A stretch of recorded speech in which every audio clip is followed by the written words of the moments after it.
बड़ा सोचो, ये केवल एक व्यक्ति केवल सिखाने की रिस्पॉन्सिबिलिटी नहीं रखता।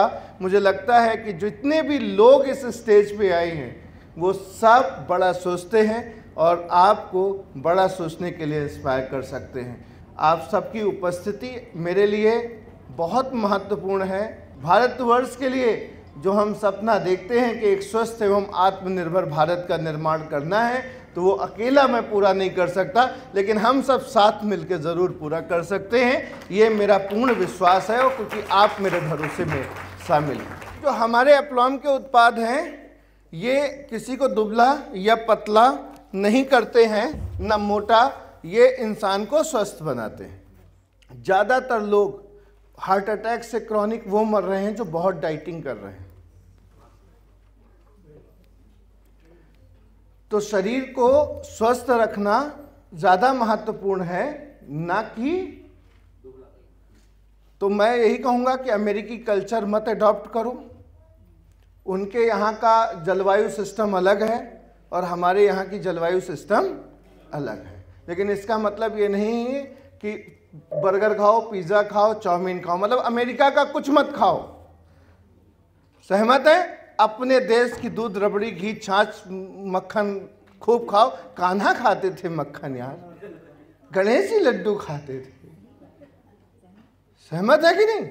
लेकिन pizza, burger, chowmein, noodles, cold drink, ये जो विदेशी चीज़ें हमारे देश में घुस गई हैं, जो मिलावटी चीज़ें जो घुस गया है, वो से दूर रहो। सहमत है? मीठा खाना है तो फैक्ट्री की चीनी नहीं खाओ, देसी गुड़ खाओ। मीठे में सर्वोत्तम लेना है तो शहद लो, वो भी एप्लॉम का वाइल्ड हनी। तो आप सदैव स्वस्थ रहोगे। सहमत है? तो ये जो एस्टेरॉइड, ज़्यादा पतला होना, इन सब चक्करों में मत पड़ो। स्वस्थ खाना खाओ। पैक्ड प्रोसेस फूड ईसा जी ने बताया हो कि मत खाओ। अमेरिका जितना दे रहा है, pizza, burger, chowmein, noodles, cake, pastry, ये जितनी भी पैक्ड एंड प्रोसेस फूड है, मत खाओ। नेचुरल खाओ, प्राकृतिक खाओ, सदैव स्वस्थ रहोगे। आंवला, एलोवेरा जरूर पियो, स्पिरुलिना जरूर खाओ। सहमत है? ओमेगा 3 जरूर खाओ और जिंदगी को मन से जियो। और सबसे ज़्यादा जरूरी मेडिसिन है खुश रहो। ईशा जी की लास्ट भी स्लाइड में थी मेंटल कंडीशन। ठीक है ना?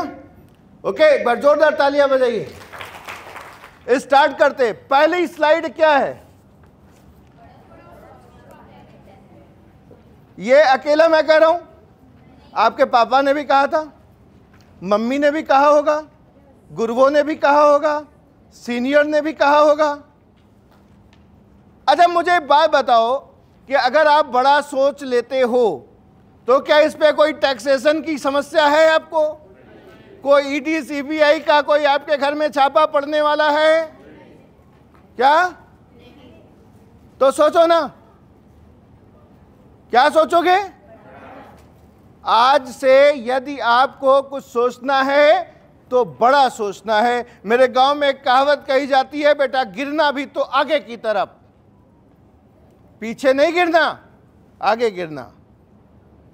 तो सोचना है तो क्या सोचना है? बड़ा सोचना है। बड़ी सोच की एक कहानी देखो लिखी हुई इसके अंदर। ये फोल्डर नहीं है, एक और हमारी दूसरी किताब है। आपको एक कहानी सुनाता हूं। एक बार एक राहगीर गुजर रहा था। तो क्या हुआ कि एक निर्माण कार्य चल रहा था। निर्माण कार्य में एक राहगीर गुजरा उधर से। तो एक मजदूर से पूछा कि भाई क्या कर रहे हो? तो मजदूर ने कहा, अंधे हो क्या, दिखता नहीं?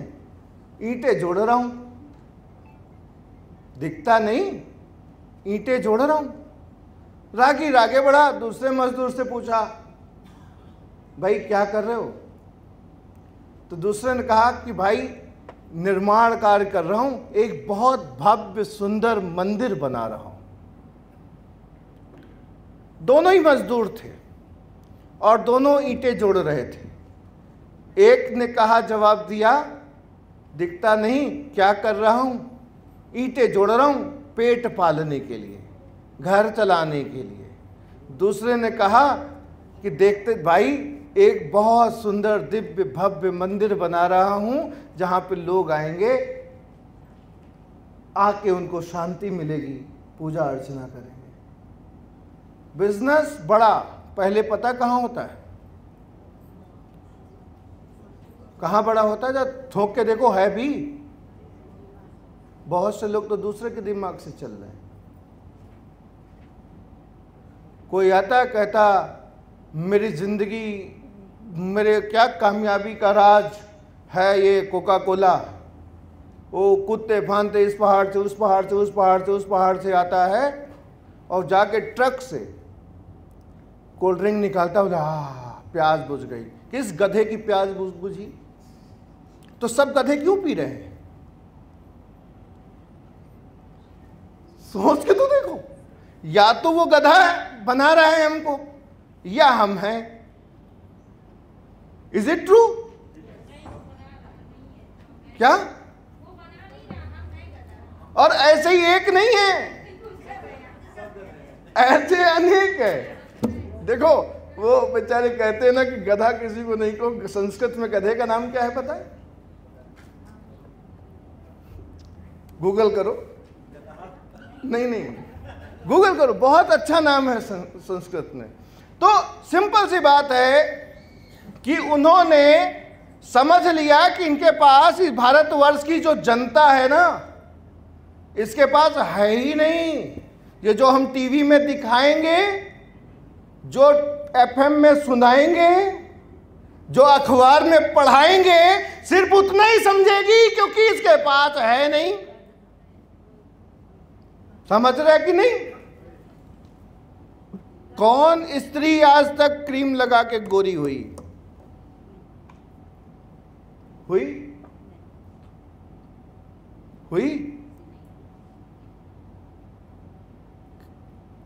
तो ऐसा क्यों हो रहा है भारतवर्ष के लोगों के साथ में?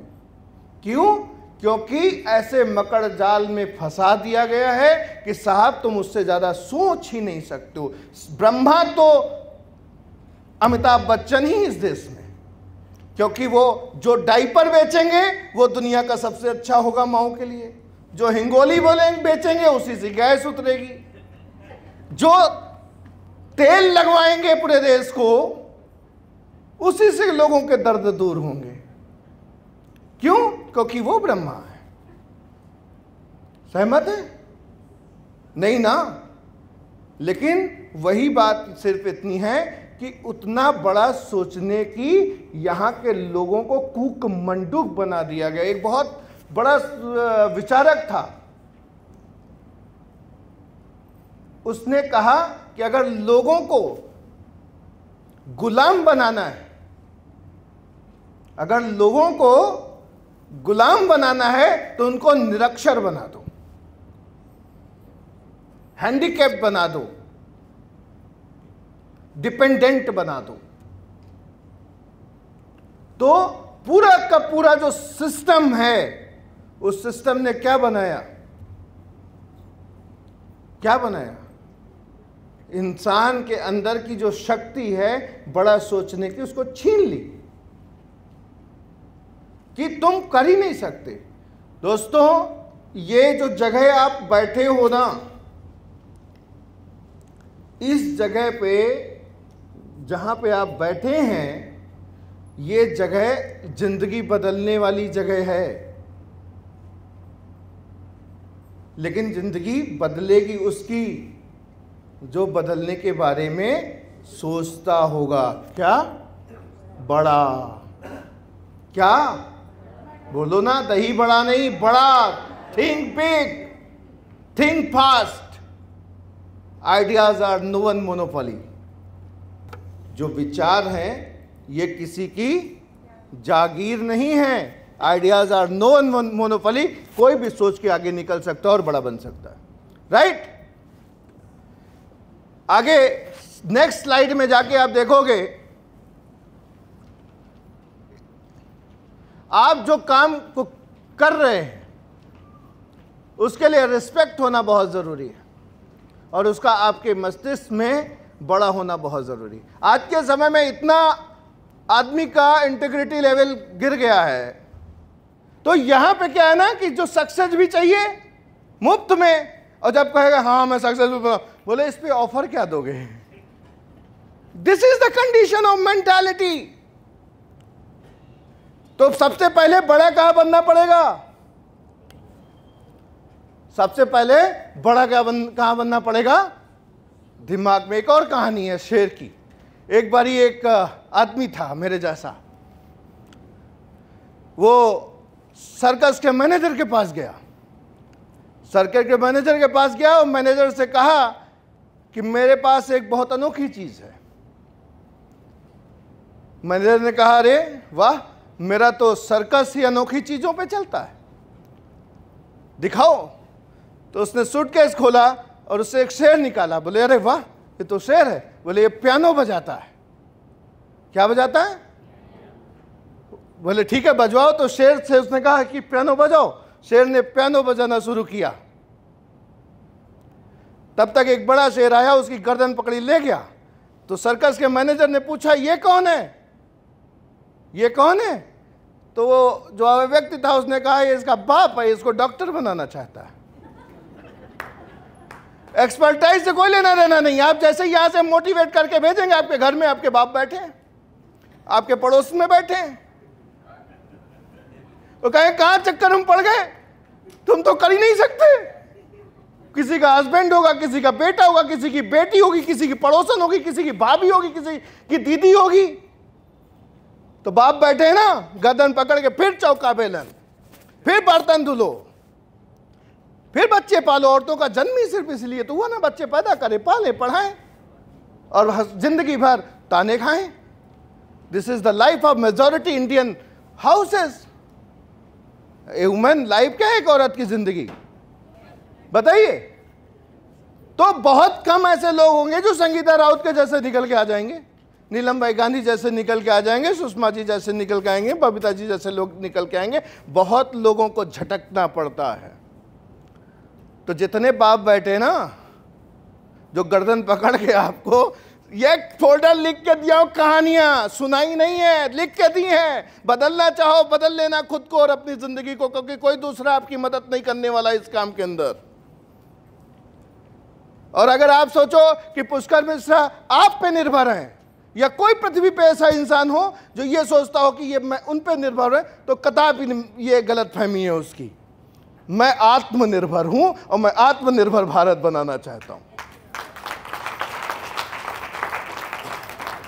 तो आपको ये नहीं सोचना कि नहीं साहब सर ने ऐसे बोला, सर ने ऐसे बोला क्योंकि आपके आत्मा को झकझोर सके और आपके अंदर वो इंसान बाहर निकाल के ला सके जो सक्सेसफुल होना चाहता है। बनारस में भारतेंदु हरिश्चंद्र जी, पिछली बार गया जब राजा राम की लस्सी पीने जाता हूं मैं, तो भारतेंदु हरिश्चंद्र जी का घर राजा राम की लस्सी वो गली मेकी में है, वहीं जाके माथा टेकता हूं। आज सुबह जाने का बड़ा मन था। हमने कहा हे भगवान, भगवान थे 34 साल की उम्र में एक युग लिख गए भारतेंदु हरिश्चंद्र। अरे भाग्यशाली हो बनारसियों, कैसे शहर में रहते हो, फिर भी तुम नहीं जागे, फिर भी तुम्हारे अंदर का हनुमान नहीं जागा, तो धिक्कार है तुम पे यार। अंदर का वो शेर जगा नहीं सके, फिर भी नहीं जगा सके अगर भारतेंदु हरिश्चंद्र जी की धरा पे रहने वाले, जन्म लेने वाले व्यक्ति हो, तो कौन जगाएगा तुमको यार। तो उन्होंने क्या कहा कि हिंदुस्तान का प्रत्येक व्यक्ति हनुमान है, जरूरत है उसके अंदर के हनुमान को जगाने की। तो क्या है आपके अंदर वो शक्ति? जोर से बोलो यार। अकेला मैं ही जोर से बोल रहा हूं बिना माइक के। नेक्स्ट स्लाइड में ये एक और कहानी सुनाता हूं आपको। बनारसी हो ना तो नाव तो देखी होगी ना, ये नाव है और ये पानी है। ये पानी इस नाव के लिए क्या है, क्या है? नाव पे बैठे भी होगे, बैठे भी होगे ना, बड़ा आनंद भी लिया होगा, सेल्फी भी खींची होगी, साथ में भी खींची होगी। लेकिन ये पानी नाव के लिए समस्या है, साधन भी है टूर ये। लेकिन ये जो पानी है, ये अगर मैं कहूं नाव के लिए क्या है, समस्या। लेकिन कब समस्या है? जब नाव के अंदर आए। ये जितने सराउंडिंग बैठे ना बाप आपके, ये समस्या है। लेकिन इन समस्याओं को तब आप जब अपने दिमाग में हावी होने दोगे तब ये समस्याएं हैं, अन्यथा ये आपकी जिंदगी को एंजॉय कराने वाले। इसीलिए दी सीटी जब मिले आज, अरे आ गए मीटिंग से, गाड़ी कब आएगी? बोले संगीता राउत की, शीलू की तो आई है, मेरी भी अगले सेमिनार तक आएगी। और सीटी निकाला, बजा देना। बोले फूंक दूंगा उड़ जाओगे, फूंक दूंगा उड़ जाओगे। एक बात समझ लो, जब पहले क्या कहते थे, अटल जी कहते थे सीधी उंगली से घी निकालेंगे। मोदी जी आए, उन्होंने कहा उंगली टेढ़ा करके घी निकालेंगे। और योगी जी कहते नहीं, डब्बा गरम करेंगे। तो समय समय के साथ में जो सोच है वो परिवर्तित है। चुटकुला चलता होगा, सुनते होंगे आप लोग, तो हमको बहुत सही लगता है। बोले बड़े पहले प्यार से समझाएंगे, नहीं समझ आएंगे तुलसीदास जी का दोहा सुनाएंगे, जिन मारो तो दुख देनी, ताकि मत पहले हर लेनी। क्या है? उंगली टेढ़ा करना। और फिर भी नहीं सुनोगे तो फिर उनको ये भी बताते हैं कि देखो ये इतने फिट रहने के लिए एप्लॉम करो और दुर्गति कराने के लिए ना करो, क्योंकि तुम्हारी 55-60 साल की उम्र आते आते तुमको गठिया, डायबिटीज, ना जाने कौन कौन सी बीमारियां जिनके नाम भी तुमने नहीं सुने होंगे, उनसे भुगतोगे। और फिर अंत में तो मणिकर्णिका है ही बनारस में। तो डब्बा गर्म भी करो, बिन भय प्रीत नहीं होती। तो बहुत बारी लोगों को डराना भी पड़ता है कि नहीं साहब, जिंदगी बचानी है तुमको, अपना परिवार चलाना है तुमको, तो क्या करना, कभी कभी उनको वास्तविकता भी बतानी होगी। और मैं ये क्यों बोल पा रहा हूं, क्योंकि मैं न जाने कितनों को छोड़ाया हूं, कितनों को जिनको जिनको समझाया होगा, कहा होगा, हंसी उड़ाए मेरी, चले गए कितने। इसलिए अब मेरे को किसी से दुख नहीं होता। बहुत बारी मेरे आसपास लोग कहते भी यार कैसे आदमी हो, कोई मर गया तुम खुश हो। हमने कहा मृत्यु एक जश्न है, कोई बात नहीं, मृत्यु एक जश्न है, मृत्यु एक बार है, मृत्यु का शोक क्यों करे, मृत्यु से क्यों डरे। सहमत है ना? ये लाइनें हमने लिखी, इसका गाना बना रहा हूं मैं तो इसका गाना आएगा एक दिन, मणिकर्णिका पे शूट होना है। एक है वर्तमान हालात, इस कोष्ठक में लिखो, और इस कोष्ठक में लिखो भविष्य कैसा चाहते हो। वर्तमान वर्सेस टोटो, बस, पैसेंजर ट्रेन या कार। सबकी जिंदगी में ऐसा होता है। ये हो सकता है आज आपका वर्तमान हो, और आपका भविष्य आपको कैसा बनाना है ये आपके हाथ में। एग्रीड? कैसा भविष्य चाहते हो? बेहतर, उज्जवल, नीता अंबानी के जैसे फिटनेस का वीडियो बनवाना हो, मैं वायरल करवाऊंगा आपका। आप फिट हो, नीता अंबानी के जैसे बनाना। नीता अंबानी क्यों कोई देखता है यार? इसलिए लोग देखते हैं क्योंकि वो धीरू भाई अंबानी की बहू और मुकेश अंबानी की बीबी और इस देश के सबसे अमीर आदमी की पत्नी है। और क्या एक्स्ट्रा एबिलिटीज हैं? तुम्हारे पति के पास पैसे बढ़िया होंगे या तुम्हारे पास पैसे होंगे, पति मजे करेगा, और पत्नी के पास पैसे, पति के पास बढ़िया होंगे, पत्नी मजे करेगी। तो दुनिया भर की चीजें चल रही, लोग देख रहे हैं ना, इसीलिए तो टाइकून बनी हुई ना। तो आप क्यों नहीं बन सकती? बन सकती कि नहीं? बड़ा सोचो, बन सकती हो। वायरल कराने की रिस्पॉन्सिबिलिटी हमारी। Next slide.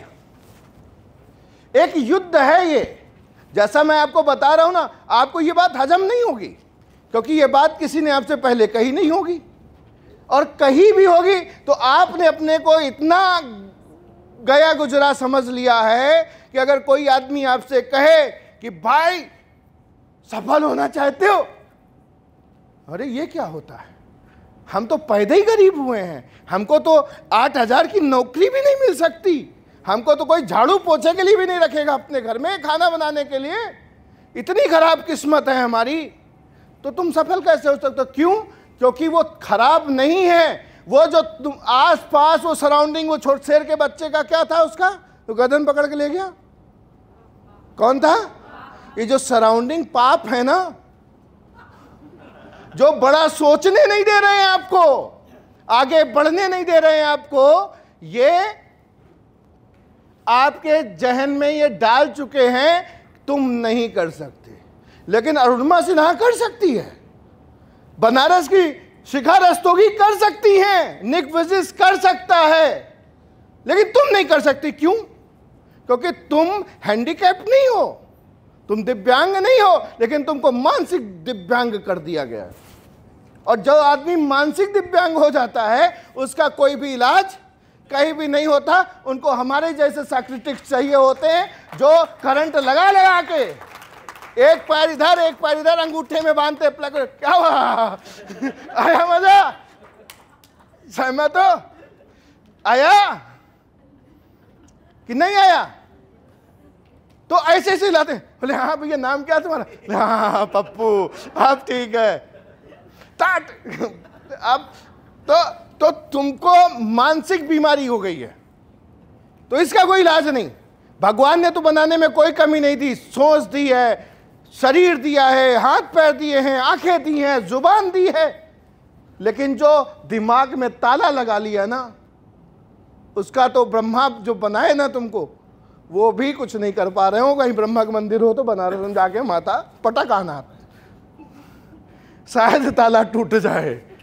क्यों? क्योंकि लगा है। एग्रीड? सहमत है? और नहीं तो ब्रह्मा जहां बैठे हैं पुष्कर में, वो हमको भेजे इसीलिए कि जा बे सबका ताला तोड़ जाके, जितने दिन ताला लगाए हुए तो आ गए हम, वो तो उधर बैठे हैं पुष्कर में, है कि नहीं? तो आपको लिखिए यहाँ पे क्या क्या चैलेंजेस हैं जिन्हें आपको पार करना है। ये हमने ब्लैंक रखा है। पिछले कितने समय से ये चैलेंजेस हैं? 6 महीने से हैं, साल भर से हैं, 5 साल से हैं या 10 साल से? क्या क्या चैलेंजेस हैं आपकी जिंदगी में जो आपको आगे बढ़ने नहीं दे रहे? राइट डाउन, इसमें टिक मार्क करिए। आपको क्या लगता है आप इन चैलेंजेस से कब तक निकल पाएंगे? इसमें टिक मार्क करिए। नहीं, क्या लिखा है ये कि बनना है? कमजोर आदमी कभी लीडर नहीं बनता। अगर आपको लीडर बनना है तो सबसे पहले मजबूत बनिए, और मजबूत यहां से बनिए। समझे ना? सहमत? समझे ना? कहां से? यहां से मजबूत बनिए। शारीरिक मजबूती का कोई काम नहीं होता।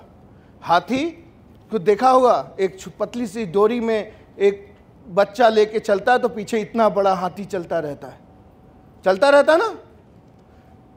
घोड़ा चलता रहता ना। देखते होगे ना आजकल सोशल मीडिया का जमाना है, नेतृत्व क्षमता। तो वैसे ही अपने आप को मत बनाओ कि शक्तिशाली तो हो लेकिन एक पतली सी सुतली में बंधे हुए हो। तोड़ो यार उसको, ब्रेक कर दो और अपने आप को पंख दो। कहो अपने आप से, कहो अपने आप से कि ये चैलेंजेस हम अगले कितने समय में खत्म करने वाले हैं। कब तक रोते रहेंगे यार? कब तक? नेक्स्ट आप सोचोगे बहुत बारी, क्या लोग सोचते हैं नहीं, जब जिंदगी में सही समय आएगा तब मैं दिखाऊंगा। ना बाबा मरेंगे ना बैल बिकेंगे। हमारे गांव में कहावत कही जाती है, का बरसा जब कृषि सुखानी, गदेली पे सरसों जमा रहे हैं। तो ऐसे ही हमारे गांव में एक कहावत कही जाती है, कब बाबा मरेंगे कब बैल बिकेंगे। हुआ क्या कि एक आदमी था, उसको बैल बेचने थे, लेकिन उसके बाबा को बैलों से बड़ा प्यार था। बोले नहीं, बाबा कहें बैल नहीं बिकेंगे। तो बेचारे रोज सोचता था कि बाबा मर जाएं तो बैल बिकें, और बाबा मरने का नाम नहीं ले रहे थे। तो ना बाबा मर रहे थे ना बैल बिक रहे थे। तो वैसे ही जिंदगी में आदमी क्या करता, बोला अरे मेरा टाइम आएगा, समय तो कभी बदलेगा, कभी तो ये होगा, कभी तो वो होगा। अरे कभी नहीं होगा, कभी नहीं होगा। ज्यादा इंतजार मत करो, तुम्हारे लिए 5 मन लकड़ी है मणिकर्णिका पे। हो सकता है आपको लगा यार कैसे, अरे ब्रह्मा हो क्या भाई, कल का नहीं पता, बैठे रात में सोया सवेरे चला गया। नाचते नाचते गाते गाते कितने इंसिडेंट्स हो रहे। तुम बोले मेरा सही समय आएगा। अरे नहीं आएगा भाई, शायद कभी नहीं आएगा। अरे अगर जिंदगी में चैलेंजेस नहीं हैं तो क्या जिंदगी भी कोई जिंदगी है यार? तो वो नाव है, तुम्हारी जिंदगी नाव बनी ना उस कागज में। तो ये जितनी भी सराउंडिंग चीजें हैं इनको अपने दिमाग में मत घुसने दो, उस पर फ्लोट करो, एंजॉय करो, बोलो आज जिंदगी गले लगा, ए जिंदगी गले लगा ले, हमने भी तेरे हर एक गम को गले से लगाया है ना। सुना है? तो एंजॉय करो यार, रोना नहीं है। ले चैलेंजेस भगवान उसी के हिस्से में देता है जो उसके काबिल होता है। तो तुम्हारी लाइफ में अगर चैलेंजेस हैं तो ताली बजाओ। क्या बजाओगे? चैलेंजेस है तो क्या बजाओगे? गुड। नहीं तो जिंदगी कुछ ऐसी हो जाएगी। एक बारी ने एक नई कार खरीदी तो बड़ी खुशी में फेसबुक पे डाला कि हमने नई गाड़ी ली। कई साल गुजर गए, उसका एक दोस्त घर में आया, बोला भाई तुमने गाड़ी ली, कभी चलाते नहीं दिखे। बोला कहाँ है तुम्हारी गाड़ी, दिखाओ। तो दोस्त गया देखने, उसने दिखाया, अरे भाई झूठ नहीं बोला, हमने सच सच में गाड़ी ली है। तो बोला अरे दिखाओ, तुम ऐसे झुट्टे ही डाल दियो फेसबुक पे जनता को दिखाने के लिए तुम्हारे पास गाड़ी है नहीं। तो दोस्त रहा होगा वही वाला जो शेर का गला पकड़ के ले गया। तो देखने गया गैराज में, तो गाड़ी एकदम नई खड़ी थी। बोले भाई 5 साल हो गए, तुम गाड़ी चलाते क्यों नहीं? तो कहता यार जिस दिन शहर के सारे सिग्नल ग्रीन हो जाएंगे उस दिन मैं अपनी गाड़ी निकालूंगा। Is it possible? ऐसे ही आदमी हैं और औरतें भी हैं, लड़कियां भी हैं, लड़के भी हैं। वो सोच रहे जब सामान्य हो जाएगा, बच्चे बड़े हो जाएंगे, ये हो जाएगा, फलाना हो जाएगा, टाइम मिलेगा, बिजनेस से फ्री हो जाएंगे, तब अप्लॉम करेंगे। ऐसा कभी नहीं होगा। अभी आप पति पत्नी हैं, बच्चे हो जाएंगे, उनकी पढ़ाई होगी, फिर बच्चों के बच्चे हो जाएंगे। आजकल बहुत सारी अप्लॉम्बियन औरतें हैं जो नानी बन के या दादी बन के पाल रही हैं नाती पोते। रे तुम्हारा जन्म नाती पोते पालने के लिए हुआ है। हाँ ठीक है, खुशी होती है, लेकिन अपना काम सबसे महान। तो सीधा सा समझिए। तो आप क्या बोले, नहीं हमको भगवान ने वो बेबी सिटर बना के पैदा किया है। कभी लीडरशिप वाली फीलिंग ही नहीं आएगी। अरे यार मेरा काम सबसे महान है कि नहीं, जो हमको नाम देता है, हमको पहचान देता है। तो जिस व्यक्ति को अगर कामयाब होना है तो अपने काम को इतना महान बना लो कि उससे ऊपर आपको कुछ न दिखे। तो लाइफ में ये जो समस्याएं हैं कुछ वैसे ही हैं जैसे कभी भी ट्रैफिक सिग्नल ग्रीन नहीं होगा, धोखे से सफल हो गए हो, कुछ अच्छे लोग मिल गए, लेवल मेंटेन नहीं कर पाओगे अगर ऐसी सोच रखा। अपनी हाईएस्ट चेक क्रॉस नहीं कर पाओगे, क्योंकि जो कुछ आपने अचीव किया है, मेरे से मेरा सीनियर हमेशा कहते हैं, क्योंकि मैं उनके चरणों में बैठता हूँ। मेरे सीनियर जब कभी मेरे ऑफिस आ जाते हैं, मैं अपनी कुर्सी पे नहीं बैठता हूँ ऊंची वाली पे, बराबर वाली डाल के बैठा। कह रहे हैं पुष्कर यार बैठो, तुम्हें देख के मुझे अच्छा लगता है। नहीं नहीं सर, बैठ लेंगे, बाद में बहुत सारे लोग आएंगे। गुरु के सामने हम ऊंचे स्थान पर नहीं बैठ सकते, ये हमारे संस्कार नहीं है। तो मेरे से मेरे गुरु ने कहा था कि बोले बेटा जिस कारण से तुम कामयाब हुए हो वो काम करना कभी मत छोड़ना। जिस भी लीडर को मैं वार्निंग देता हूं, एक एक लीडर को, अगर आपने जिस काम से आप करके बड़े हुए हो उस काम को तवज्जो देने के बजाय दूसरी चीजों को जिंदगी में तवज्जो दोगे तो सफलता नहीं रह जाएगी आपकी, और नाम लेने वाले भी नहीं रह जाएंगे। क्योंकि लोगों की बड़ी छोटी मेमोरी होती है, बड़ी जल्दी भूलते हैं। सहमत है ना? बड़ी जल्दी भूलते हैं। तो इसलिए आप सबको मेरा यह निवेदन है, क्योंकि मैं यहाँ पे 20-25 हज़ार महीने कमाने वाले लीडर्स लेके नहीं आया। मेरा हमेशा खोज तलाश रहता है कि मुझे वो डायमंड्स चाहिए जो पूरे देश और दुनिया में शाइन करें। ऐसे लीडर्स की तलाश है मुझे आज तक इतने दिनों में ये चीज महसूस की होगी ना आपने। तो कैसा लीडर बनना है आपको, ये आपको डिसाइड करना होगा। और रही बात परिस्थितियों की, तो परिस्थितियां कभी जिंदगी में समाप्त होने वाली आपकी है नहीं। तो इसलिए इनको रोना करो बंद, अगर बनना है लीडर तो। आप सोचते हो कि कभी नहीं यार मेरा जब सब कुछ सही हो जाएगा तो मैं करूंगा, कभी नहीं होगा। मैं लिख के देता हूं, कभी नहीं होगा। जैसे कभी भी पूरे शहर की ट्रैफिक लाइन कभी ग्रीन नहीं होगी, जिंदगी कभी सामान्य नहीं होगी। Don't wait for opportunity, create it. Opportunity आने का इंतजार मत करो, इसको क्रिएट करो। अपने लक्ष्य निर्धारित करो, कम अवधि के, मध्यम अवधि के, लंबी अवधि के। नेक्स्ट, अपनी प्राथमिकताएं लिखो, कम अवधि की, मध्यम अवधि की, नेक्स्ट लंबी अवधि की। क्या है आपकी जिंदगी की प्राथमिकताएं? नेक्स्ट, अपने जीवन का एक उद्देश्य लिखो। प्राथमिकताएं और उद्देश्य में एक अंतर होता है।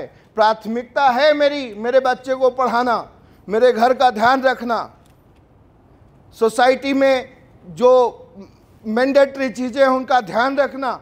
वो प्राथमिकताएं हो सकती हैं, लेकिन उद्देश्य नहीं हो सकता। आपकी लाइफ का आपका उद्देश्य क्या है? जिंदगी भर अपनी प्राथमिकताओं के चक्कर में नहीं गुजार देना जिंदगी। एक कम से कम अपना उद्देश्य भी पूरा करना। आज मैं सवेरे बीएचयू माथा टेकने गया था मालवीय जी के पास 6:15 बजे। क्यों गया? क्योंकि उन्होंने एक बार, पता क्या हुआ, मालवीय जी को किसी राजा ने चांदी की प्लेट और सिक्के दिए। उन्होंने ला के पत्नी को अपनी दिए, क्योंकि वो बीएचयू बनाना था उससे। तो पत्नी को एक पसंद आ गया, रख लिया। मालवीय जी को गिने नहीं थे, दे दिए जाके। बाद में पता चला मालवीय जी को कि पत्नी ने एक रख लिया। मालवीय जी ने पत्नी से कभी अपनी बात नहीं की। कहा कि अब मैं तुमको सजा देता हूं, तुम इतने एकादशी के व्रत रहो, उसके बाद तुम्हारी सोच पवित्र होगी, उसके बाद मैं तुम्हें स्वीकार करूंगा। वो थे मदन मोहन मालवीय। यहां तो बेईमानी करके आए तो पत्नी एक्सेप्ट करती है, और पति करके आए, अरे वाह आज कितना कमा के लाए। साहब, प्राथमिकताएं पूरी करोगे, छोटी छोटी चीज़ों में पड़े रह जाओगे, ऐसे महान कभी नहीं बन पाओगे। अगर महान बनना है तो मालवीय जी के बारे में से लेसन ले सकते हो बनारसियों, खासतौर से तुम लोग। समझ रहे ना कि कितनी महान विचारधारा, कितना महान उद्देश्य। तो ये होता है प्राथमिकताएं और उद्देश्य में अंतर। ऑर्डिनरी बन के जी के रह जाओगे। पुण्य तिथि पे याद कर ले घर वाले तो बहुत बड़ी बात है। कुछ बना के करके गए हो, अच्छा व्यवसाय, अच्छा पूंजी, तो याद करेंगे, नहीं तो घंटा नहीं याद करते। समझ रहे ना? माला 12 रुपए का महंगा पड़ेगा उनको। और प्राथमिकताएं पूरी करते रहोगे। अगर चाहते हो कि लोग आपको भविष्य में याद रखें और आपका नाम जो आपके माता पिता ने रखा है वो अमर हो, तो आपको प्राथमिकताओं से ऊपर उठ के अपनी जिंदगी का एक उद्देश्य बनाना पड़ेगा कि व्हाई यू बॉर्न, क्यों पैदा हुए, और उसको पूरा करने के लिए काम करना पड़ेगा। एग्रीड? तालियां यार। प्राथमिकताएं लिख ली या उद्देश्य लिख लिया, पूरा भी तो करना है ना। लिखवाता समय नहीं, घर में जाके लिखना, क्योंकि जिंदगी आपकी लिखो तो आपको मुबारक, नहीं लिखो तो आपको मुबारक। जिन खोजे तिन पाइयां गहरे पानी पैठ। अगर मेरे को खोज है कि मेरे को डायमंड्स लीडर चाहिए तो मैं खोज लूंगा। तुमको एक अच्छी कंपनी की खोज है, एक अच्छे करियर की खोज है, तो तुम्हारे सामने मैं खड़ा हूं, खोज लो। नहीं खोज पा रहे तो तुम्हारी प्रॉब्लम, मेरी नहीं। नेक्स्ट स्लाइड में समय प्रबंधन भगवान ने 24 घंटे सबको दिए। बहुत रोना रोता है आदमी, समय नहीं, समय नहीं, समय नहीं। अरे नेक्स्ट स्लाइड में जाना। एक कहावत है, नीलम जी ने बोली थी मुझसे एक बार मीटिंग के अंदर, ये जो वक्त आपको मिला है, ये जो समय आपको मिला है, इसको सोना बना दो या सोने में बिता दो। तो बात क्या है, कोई छोटा कहे, बड़ा कहे, जूनियर कहे, सीनियर कहे, दीवार पे लिखा हो। बुद्धिमान हो तो एक्सेप्ट कर लो, मूर्ख हो तो आंखें बंद करके निकल जाओ। तो इन्होंने बोली, मैं ठहरा बुद्धिमान आदमी, ब्राह्मण, चाणक्य को मैं फॉलो करता हूं। समझते ना कितना खतरनाक आदमी था चाणक्य। तो फॉलो भी किसको करो? चाणक्य को। तो इन्होंने कहा, इनकी जुबान से निकला, मैंने मान लिया। अब मुझे लगता है देर तक सोने में गिल्ट फील होती कि यार मैंने अपना समय बर्बाद कर दिया। और समय नहीं बर्बाद किया, मैंने अपना फ्यूचर बर्बाद कर दिया। मैंने फ्यूचर ही नहीं बर्बाद किया, जो मैं एक महान उद्देश्य के लिए पैदा हुआ वो उद्देश्य से पूरा होने से मैंने रोक दिया। इसलिए मैं उठता हूं। सोच की बात है, सोच की बात है। क्या हुआ? क्या हुआ? सोच की बात है कि आप आपकी जिंदगी जीते कैसे हो यार, जीते कैसे हो, किस सोच के साथ जीते हो। जो इस दिमाग के अंदर बोगे वही निकलेगा। नाकामी बोगे तो नाकामी ही जिंदगी में बढ़ेगी आपकी, अगर कामयाबी बोगे तो कामयाबी जिंदगी में बढ़ेगी। बढ़ाना क्या है आपको? वो बो जो चाहते हो, वो बो। 24 घंटे सबको भगवान ने दिए, बांटेंगे आगे आगे, नेक्स्ट नेक्स्ट नेक्स्ट। 8 घंटे 3 भाग में बांट दो इसको। 8 घंटा ईशा जी ने सब अभी आपको समझाया है। 8 घंटा कार्य और प्रगति, 8 घंटा आराम और स्वास्थ्य, 8 घंटा स्वयं के लिए। पहले 8 घंटे में जिसमें काम करना है, यह समय आपकी आय, करियर या व्यवसाय से जुड़ी गतिविधियों के लिए है। पूर्ण फोकस के साथ काम करिए। समझ रहे ना? पूर्ण फोकस के साथ काम करिए। ऑफिस का समय व्यवसायिक मीटिंग, टीम प्रबंधन, networking, follow up, reports, email, रचनात्मक कार्य योजनाएं, लक्ष्य आधारित। इससे शुद्ध हिंदी माइकल हॉल देश के अंदर कोई लीडर लिख के दिखाए। ट्रेनर खुद की तारीफ करो यार, अपनी पीठ खुद ठोको, दूसरे नहीं ठोकने आए, टांग खींचने आते ना, वो पाप है ना, बता चारों तरफ सबके। टाइम तू स्पीकर बनेगा, शुद्ध हिंदी में लिख के दिया। कोई भी महिला 8वीं भी पास है ना तो पढ़ लेगी। बहुत से लोग कहते सर अंग्रेजी में बना दिया ना, अंग्रेजी में, हिंदी में बनाए। अगली बार कहो उर्दू में बनाएंगे, संस्कृत में बनाएंगे। बात तुम यार जाग जाओ, बस मेरी जिंदगी का सिर्फ एक उद्देश्य है कि तुम जाग जाओ भाई भाइयों बहनों, तुम लोग जाग जाओ भाई, जाग जाओ हनुमानो, जाग जाओ ना संकट मोचन की, जाग जाओ। तो मेरा सिर्फ जिंदगी का एक उद्देश्य है। दूसरा 8 घंटा, यह समय शरीर मन को पुनः ऊर्जा देने के लिए लगाओ। पर्याप्त नींद लो, व्यायाम करो, मानसिक शांति, जीवन की गुणवत्ता को बढ़ाओ।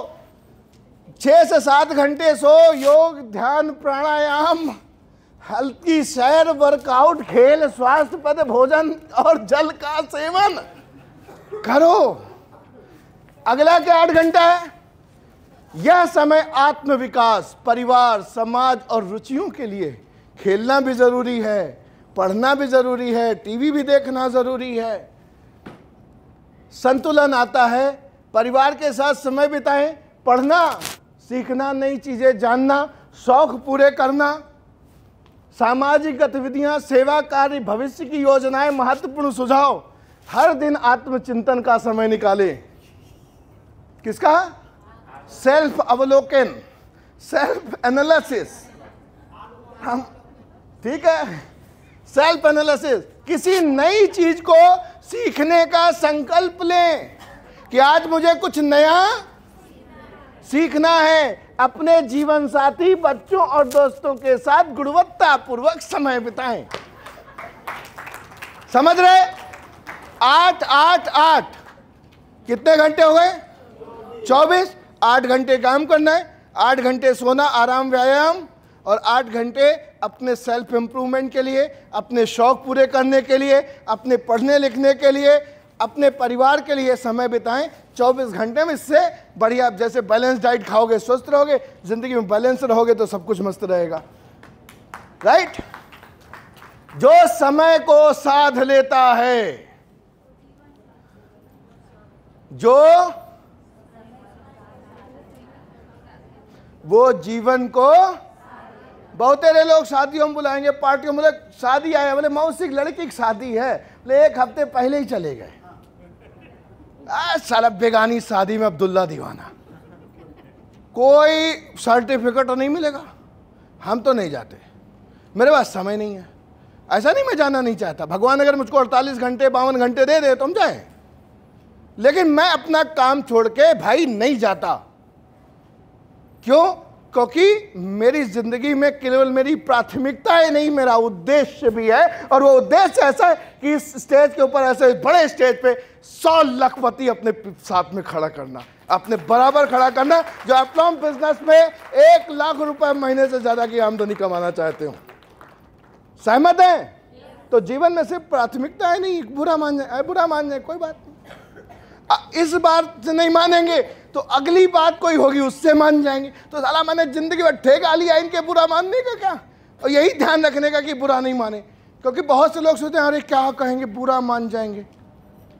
तो भैया कब तक? इस बार चलो नहीं मानेंगे, फिर कुछ होगा, फिर नहीं मानेंगे, फिर कुछ होगा, फिर नहीं मानेंगे। भैया देखो, तुम क्यों पैदा हुए हो? अगर अम्मा पापा जिंदा हो, जाकर उनसे पूछना कि मम्मा पापा काहे हम पैदा हुए, तो अम्मा पापा कहें कि नहीं हमने संकल्प लिया था हमारा नाम ऊंचा करेगा मेरा बेटा मेरी बेटी। अगर माँ बाप ऐसे कहें तो फिर लग जाना ऊंचा करने। अगर कहें नहीं भैया बात शादी होती तो बच्चे तो पैदा ही होते, तुम भी हो गए, तो तुम भी अगर वैसे ही हो गए तो भैया नाचो सबकी शादियों में जाके। तो माता पिता का ठीक, और तुम भी ये बात ध्यान रखना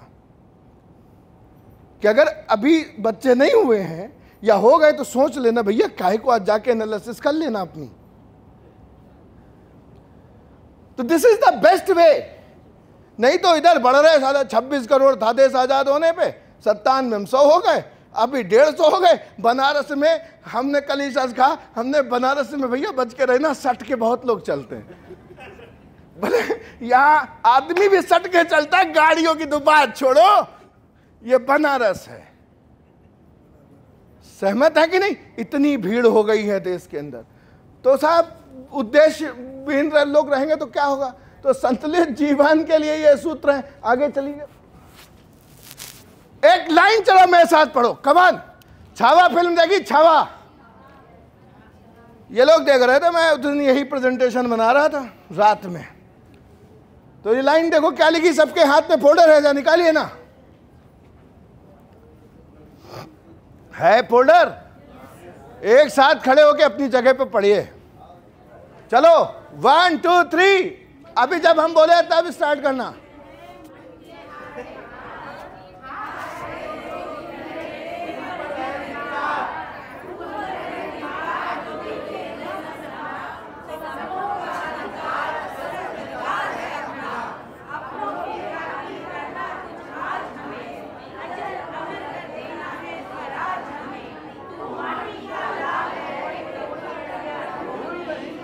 समय बदल कर रख देगा, इतिहास लिखेगा, भूल नहीं। तू भोर का पहला तारा है, परिवर्तन एक नारा है, ये अंधकार है कुछ पल का, फिर सब कुछ तुम्हारा है। याद रखिएगा, जागना है तो खुद जागना होगा, और इस धरा पे कोई अभागा नहीं। बस बात सिर्फ ये है कि वो जागा नहीं। आज आशा करता हूं कि आप सब यहां से जाग के जाओगे। सभी का बहुत बहुत धन्यवाद आज इस सेमिनार में आने के लिए। Wish you all the very very best. Thank you.